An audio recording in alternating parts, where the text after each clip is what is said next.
Tak můžeš. Honzo, tolikle diváků si ještě neměl. Ale klid, nerozesmívat nebo spadnout. Jo, nechte mistra.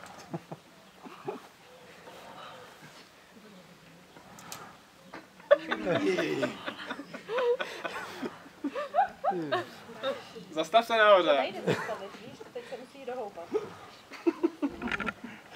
Už bych hodila.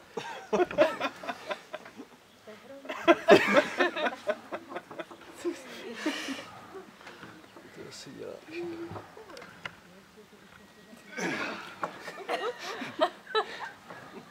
Dost už. Nepřidávej už, Honzo, to stačí. Komentáře tam necháme na ten YouTube taky. Ne. Ale on se ví, že se stává chlapak, protože se čím dál rychleji dostáváš do té pozice nahoře. No to jo, tohle bylo za chvilku. To bude mít za půl hodiny kolik? Milion slednutí. Je to staré. To ještě už něco vypije, tak vám taky předvede. Jak Kolik to máš umí. maximum těch otáček? Nenechá zahambit, ten zase 150 něco, nevím. ten zase předěl. Co? Jo. Ať je to jedno video. Teď ty prej. Říkám, ty se nenecháš zahambit určitě. Říká, že nechá. Udělá se z toho jedno video a bude to mít sledováno. Dobrý, vypni to.